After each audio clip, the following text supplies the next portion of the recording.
So, today we're going to talk about how to do a brake roll. They're also known as parkour rolls, safety rolls, or the roll that you do when you're about to hit your face. So, first thing we need to know is it's a forward roll, kind of. What it does really well is dissipates force. So if you're falling from say 15 foot in the air, this is going to be the roll you choose. If you've overcooked a front flip and your face is plummeting towards the earth, this will be the roll you choose. A lot of people might say there's better rolls, but I promise you from years of experience, this is the one that's got me out of the most trouble. So I'd recommend learning this and really getting this down well. So now I'm just gonna demonstrate it. So first things first, when we learn a brake roll, we're just gonna start at the very basics. We're gonna start on our knees, or even like this, it doesn't particularly matter. We're just gonna start with the roll itself. Now what you want to think about is, when you're going into the floor, your arms need to be, your hands are kind of like in a diamond shape, like you'd use for cartwheels. So, as you're going forward, your arms are going to come into this triangular / diamond shape, like I was saying. You're going to collapse onto this meaty part of the shoulder. It's important you get to the meaty part so you can roll effectively. You need to clear the shoulder, or you're going to break your shoulder. So, with them two options, clear your shoulder. So, diamond shape, triangular. Going through the arm, meaty part of the shoulder into the floor. We're going to roll to the opposite hip. So if you're going left hand first, it's going to be rolling to your right hip. If you're going right arm in front, it's to your left hip. You're going to want to do this a good few times. So again, back here, on your knees, diamond shape, like this, collapse meaty part of the shoulder, rolling to your opposite hip. Don't even try to stand up yet. You want to get super comfortable with this because again, like I said, it's going to be the roll that stops you from hurting yourself really badly. So take your time, enjoy the learning, and really invest in this because I promise it'll look after you in the long run. So now you're getting a little bit more comfortable. What we want to start doing is trying to get back up off of the floor. We can still do this from our knees. So we're going to go down to our knees. You want to speed this part up a touch to try and generate the momentum to get back up to your feet. So, I'm just going to go from here, still thinking about that diamond shape, collapsing through the arm, getting that meaty part of the shoulder into the floor, rolling through a diagonal line through your back, into the hip, onto the knee, standing up. Going to collapse, up to here as if you're in like a marry me position. Practice this a lot again. So each stage of this, you want to do this literally 10 times, more than 10 times. If you can't do it within 10 times, keep doing it for 20 times. Just keep doing it until it feels comfortable.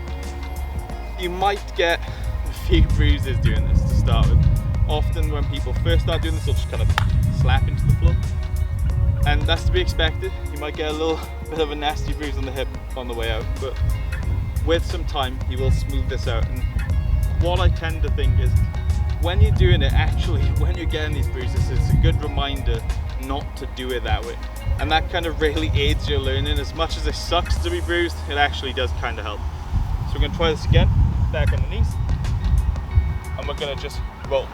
So, knees, thinking momentum, diamond shape, shoulder to the floor, meaty part of the shoulder to the floor, initiate the roll. To this lovely position. Now, what we're going to do is, we're going to try this from crouching. Each time, you want to build this up little by little. You don't want to jump and think, oh, I've done it for my knees, now I can run and dive into this. That's not what we're about. We're about small incremental steps. It's the safest way to learn and the best way to learn. I mean, it reinforces everything you've learned beforehand and it'll just make your foundation stronger for moves. So, we're going from a crouch. What we want to do is, no jumping, just a little rock forward. So we're going to rock forward, arms going into this diagonal shape again, collapsing through, meaty part of the shoulder on the floor, all the same. We're going to roll to stand up. So we're going to go forward, done. Again, we're going to do this a lot. You're going to get sick of me saying this, but keep repeating it. Get comfortable with it. Again, we're going to go to here.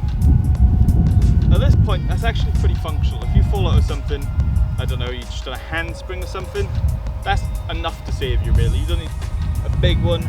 If you've got a lot of forward momentum, sometimes you kind of need to just eat yourself out of it. That's really as far as you need to go. You don't really need to learn more. I'm going to show you more, but again, you don't need to go more. So, we're going from here. We're going to crouch a bit this time, and we're just going to go forwards into our hands, okay? Same process, collapsing, meaty part of the shoulder to the opposite hip. Going to crouch down, rolling to that, and again, multiple times, guys. So,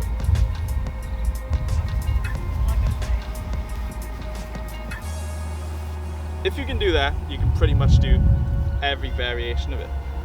Now there are other types of rolls that I should mention. Often, every time I post a video about break rolls, I always get somebody that does Aikido telling me Aikido's the best. And whilst I agree that Aikido has uses, and it really does, at ground level, if you're flailing through the air, you've just done some flip with some twist, your legs are everywhere, you can't get into the perfect position. You're not on a flat mat, you're not on a flat dojo floor.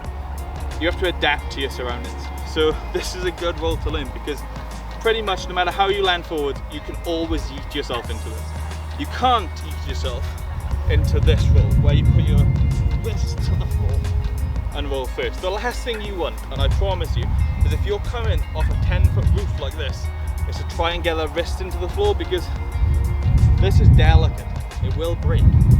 If you're just guiding your hands, they're literally there on purpose to just get on this meaty part of the shoulders, to keep you where you're going. So you're looking where you're going. These are dictating what direction you go. So this is the optimal way to, well, safety roll out of big heavy movements. So focus on this. This will look after you. I promise it will look after you. I've never injured myself doing this. In 15 years of training, I've yeeted myself off buildings. I've done all different kinds of massive flips. And still to this day, not a single shoulder injury from this roll. Same can't be said for some of my clients with Aikido. So, now, we're going to take this a little bit bigger. What you want to do in your movement practice is constantly challenge yourself. If you've got this from standing a little bit, jumping, step into it. Right? So we're going to step into it. Again, you're going to do this more than once. So we're just going to step and a little jump over, okay? So again, little step and a little jump over. I think this is actually all you need to know about break rolls.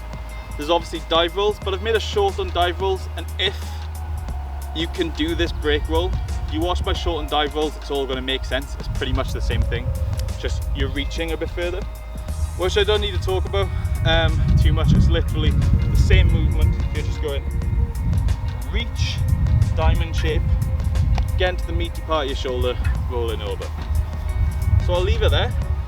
Make sure you practice this one, guys. I promise this roll will look after you. So yeah, thanks for watching this YouTube video today.